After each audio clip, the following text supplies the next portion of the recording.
चलिए, तो एक्सेल के अंदर हम सीखने वाले हैं कॉन्सिलेटेड, ठीक है ना। कॉन्सिलेटेड होता क्या है, सबसे पहले हम ये देख लेते हैं। कॉन्सिलेटेड ऑप्शन एमएस एक्सेल में कहाँ पे है, तो आप यहाँ से डाटा ऑप्शन पे आओगे, ठीक है ना। कहाँ पे आना है आपको, डाटा टैब पे आना है, और डाटा टैब पे आने के बाद आपको डाटा टूल्स के अंदर यहाँ पे कॉन्सिलेटेड का ऑप्शन दिखेगा, ठीक है ना। अब कॉन्सिलेटेड करता क्या है देखिएगा। जैसे कि कॉन्सिलेटेड का काम क्या होता है कि जैसे आपका सीट 1 पे कोई डेटा है, सीट 2 पे है कोई डेटा, सीट 3 पे है कोई डेटा, ठीक है ना। तो ये सभी सीटों को एक सीट में जोड़ने का काम करता है, ऐड करने का काम करता है। अब ऐड का मतलब ये नहीं कि सिर्फ जोड़ना है, सम करना है। मतलब क्या कि अगर आपको तीनों सीट में से ये पता करना है कि मैक्सिमम डेटा या अंक किसके पास है ना, तो वो भी कर सकते हो। चलिए मैं आपको करके दिखलाता हूँ, वो अच्छे से समझ में आएगा, ठीक है ना। देखिएगा, सीट 1 पे मैंने आया और सीट 1 का नाम मैंने चेंज कर दिया। यहाँ पे राइट क्लिक किया, रीनेम किया, और इसका हम कर देते हैं डे 1, ठीक है ना। सीट 2 को मैंने रीनेम करके कर दिया डे 2। सीट 3 को मैंने रीनेम करके कर दिया डे 3, ओके ना। चलिए, मैंने ये तीनों सीट का नाम कर दिया चेंज। अब चलिए यहाँ पे मैं कुछ आइटम क्रिएट करता हूँ। यहाँ पे मैंने दिया आइटम नेम और यहाँ पे मैंने दे दिया अमाउंट, ठीक है ना। यहाँ पर क्या दे दिया मैंने, अमाउंट। अब इसका कॉलम का साइज थोड़ा सा एडजस्ट कर लेते हैं, ओके ना। अब चलिएगा, यहाँ पे मैंने आइटम नेम दिया, जैसे कि मान लीजिए क्या कि आपका हो गया कीबोर्ड,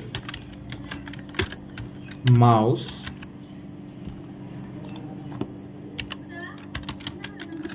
उसके बाद यहाँ पे रैम हो गया, एसएसडी हो गया, हार्ड डिस्क हो गया,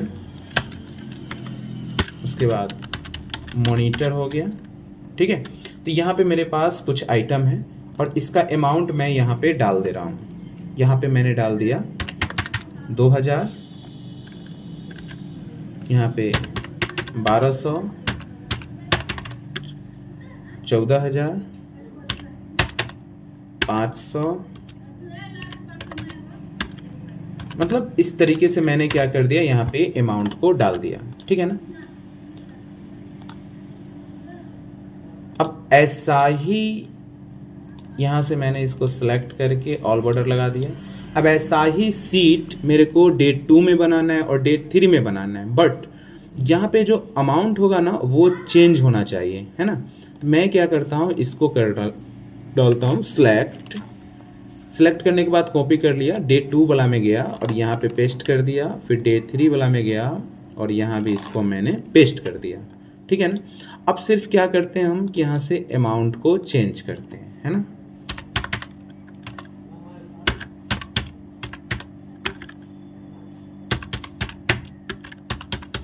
यहाँ से मैंने अमाउंट को क्या कर दिया, चेंज कर दिया। मैं डे 2 वाला भी अमाउंट को कर दे रहा हूँ चेंज,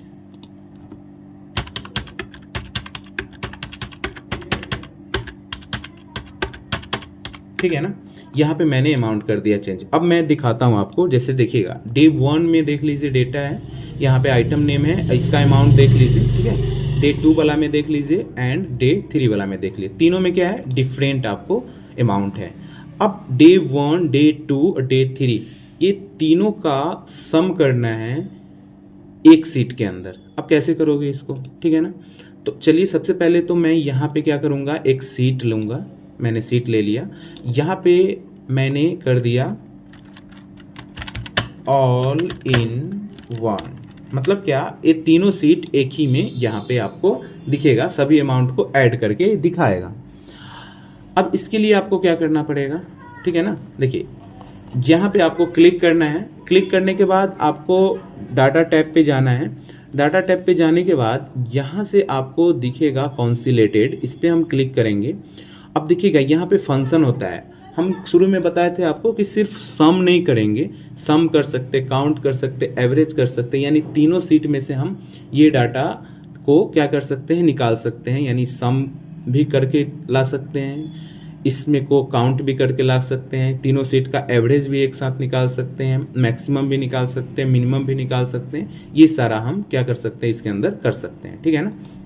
तो सबसे पहले हम यहाँ से करते हैं सम, ठीक है ना। सम के बाद यहाँ से मैंने यहाँ पे रेफरेंस वाले बॉक्स में क्लिक करेंगे और यहाँ से डे 1 है ना, तो डे 1 वाले पे क्लिक करेंगे और ये सभी डेटा को मैं क्या कर लूँगा, सेलेक्ट कर लूँगा।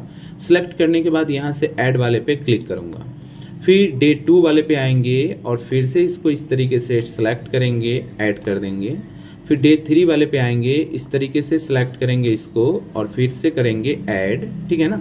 ये तीनों को मैंने कर दिया ऐड। अब यहाँ पे ध्यान देने वाला है, यूज लेवल्स इन, यानी top row and left column, ये दोनों को आपको टिक करना है।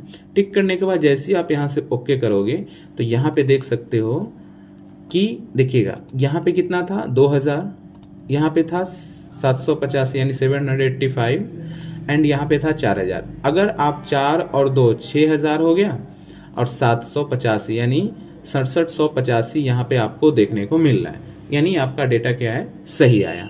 ये क्या किया कि तीनों सीट को यहाँ पे जोड़ दिया। अब इसके लिए आपको यहाँ पे आइटम का नाम सेम होना चाहिए। अगर आइटम का नाम डिफरेंट हुआ, आगे पीछे हुआ, तो फिर एक कैलकुलेट नहीं कर पाएगा, ठीक है ना। तो ये तो हो गया आपका सम का। अब चलिएगा अगर हम एवरेज निकालना चाहें तो कैसे निकालेंगे। चलिए मैं फिर से एक न्यू सीट ले रहा हूँ। अब देखिएगा यहाँ पे एवरेज निकालना है तो फिर से हम चले जाएंगे कॉन्सिलेटेड पे।